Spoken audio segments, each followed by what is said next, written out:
Rajamahendravaram rural Katheru శివారు సీతారామ అగ్రహారంలోని కళ్యాణ కార్తికేయ సంతాన సుబ్రహ్మణ్యేశ్వర పంచాస్య పావని సమేత శ్రీమద్ అభీష్టగణపతి పంచాయతన దేవాలయంలో ఈనాడు మాస శివరాత్రి మహాపర్వదినాన్ని పురస్కరించుకొని మహాన్యాసపూర్వక రుద్రాభిషేకం నిర్వహించడం జరిగింది. అయితే ఈనాటి విశేషం ఏంటంటే శ్రీమద్ విశ్వావసునామ సంవత్సర చైత్ర బహుళ త్రయోదశి ప్రయుక్త చతుర్దశి వైధృతి ప్రయుక్త విష్కంభయోగం, ఇటువంటి మహాపర్వదినంతో పాటుగా శని త్రయోదశి. అంటే ఈరోజు ఒక విశేషం శని త్రయోదశి, రెండవ విశేషం దినత్రయం అంటే ఏష్యం, అంటే 3 దినాలతో సమానం ఇది. అంటే త్రయోదశి చతుర్దశి. అలాగే వైధృతి యోగం మాస శివరాత్రి, అంటే ఎన్నో విశేషాలు కలిగిన ఈరోజు చేసిన గోదావరి స్నానం. అలాగే అంటే ఉదయాన్నే గోదావరి స్నానం చేయడం జరిగింది.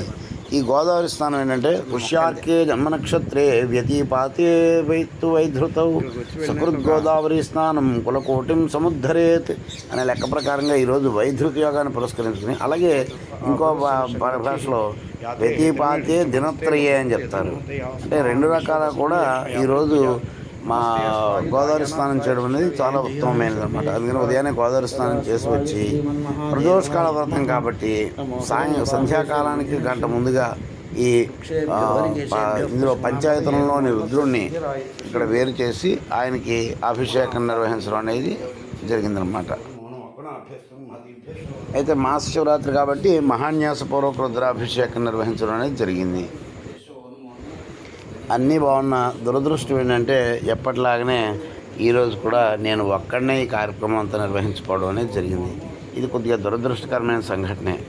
ఈ అగ్రహారంలో 30 సంవత్సరాలకు పైగా కేవలం బ్రాహ్మణుల ఆధీనంలోనే ఉన్న ఈ దేవాలయంలో ఏ కార్యక్రమం అయినా సరే ఎవరైతే బాధ్యత పడతారో వాళ్ళు మాత్రమే నిర్వహించాలంటే పరిస్థితి.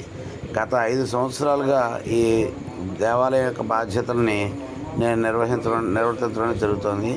అయితే దేవాలయం యొక్క ఏ బాధ్యత తీసుకున్నా ఇంచుమించు నేను ఒక్కడనే ఉంటున్నాను. ఒక గణపతి నవరాత్రులకు మాత్రం జనాలు అందరూ సహకారం చేస్తారు. ఇక ఏ సందర్భంలోనూ కూడా మిగిలిన వాళ్ళు ఎవ్వరూ అలా వచ్చి వెళ్ళిపోయేవాళ్ళు, చూసి వెళ్ళిపోయేవాళ్ళు ఉంటారు. అయితే విచిత్రం అంటే ఈరోజు ఇంతటి విశేషమైన దినం నాడు అసలు ఎవరు దర్శనానికి కూడా రాకపోవడం కొద్దిగా విశేషం అన్నమాట. కొన్ని మాటలు కటువుగా ఉన్నప్పటికీ అవి నిజాలు నిష్ఠురంగానే ఉంటాయి, కానీ నిప్పులా ఉంటాయనే విషయాన్ని మర్చిపోకూడదు. సరే, ఏది ఏమైనా లోక కళ్యాణార్థం నిర్వహించేవి కార్యక్రమాలు కాబట్టి ఇంకా వాటిని పెద్దగా పట్టించుకునేది లేదు. సరే, ఇంచుమించు గోత్రనామాలను ఇచ్చిన యజమానులందరి యొక్క పేర్లు చెప్పడం అనేది జరిగింది.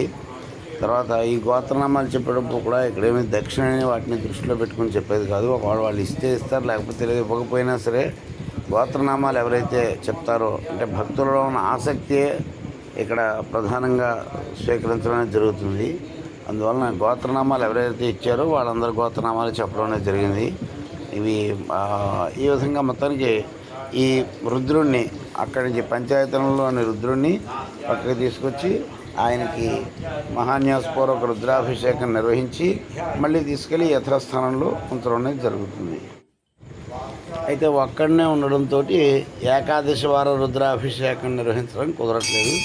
ఏకవార రుద్రాభిషేకం మాత్రమే చేయడం అనేది జరుగుతోంది.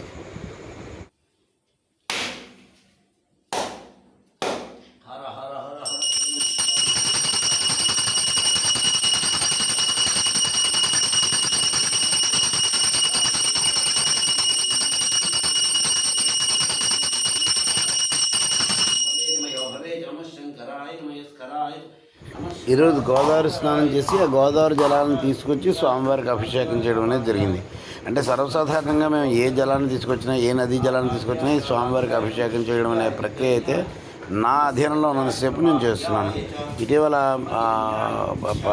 మహాకుంభమేళాకు వెళ్ళినప్పుడు మహాకుంభమేళా దగ్గర ఉన్న త్రివేణి సంగమ జలాన్ని తీసుకొచ్చాను. అలాగే నర్మదా నదీ స్నానం కూడా చేశాను కాబట్టి నర్మదా జలాన్ని తీసుకొచ్చాను. ఇలాగా అన్ని రకాల జలాలతో స్నానం చేయడం జరిగింది. ఇక్కడ ధూప్ స్టిక్స్ అంటే గోమేము, సాంబ్రాణి, గుగ్గిలం ఇలాంటి సహజ ఉత్పన్నాలతో మాత్రమే తయారు చేయబడిన ధూప్ స్టిక్స్ని ప్రతిరోజు స్వామివారికి నీరాజన ఇచ్చిన తర్వాత దాంట్లో పెట్టి ధూపం వేయడం జరుగుతుంది. ఆ మిగిలిపోయిన అంటే ఆ భస్మం అయిపోయిన ధూప్ స్టిక్స్ అన్నిటిని కూడా ఒక గుడ్డలో చుట్టి దాంతో భస్మాభిషేకం కూడా నిర్వహించడం జరుగుతుంది. ఎప్పుడైనా సరే ఇక్కడ ఈ మూల విరాట్లకి ఎవరికి చేసినా, రుద్రుడికి చేసినా సరే ఆ విధంగానే చేయడం అనేది జరుగుతుంది. సర్వేభ్య కళ్యాణ కార్తికేయ సంతాన సుబ్రహ్మణ్యేశ్వర పంచాశ్రీ పావన సమేత శ్రీమద్ అభీష్టగణపతి పంచాయతనమూర్తి అనుగ్రహ సిద్ధిరస్తు. విశేషత శ్రీ సాంబ సదాశివ దేవతానుగ్రహ సిద్ధిరస్తు. అలాగే మరో విషయం చెప్పడం మర్చిపోయాను. ఈరోజు ఉదయం నుంచి శని త్రయోదశిని పురస్కరించుకుని శనీశ్వరునికి జపం నిర్వహించి సాయంకాలంలో ఈ మహాన్యాసపూర్వ రుద్రాభిషేకం చేయడం అనేది జరిగింది. అంటే శనీశ్వరుని యొక్క అర్ధాష్టమ, అష్టమ, ఏలినాటి శని ఇటువంటి దోషాలన్నీ పోయి అందరికీ లోక కళ్యాణార్థం అందరికీ శనీశ్వరుని యొక్క సత్ప్రభావం కలగాలి అనే ఉద్దేశంతో కూడా ఈ విధంగా చేయడం అనేది జరిగింది. ఏది ఏమైనా ఈరోజు కార్యక్రమం చాలా చక్కగా నిర్వహించబడింది. ఒక్కళ్ళు చేసినా సరే భక్తి శ్రద్ధలతో నిర్వహించడం అనేది జరిగింది.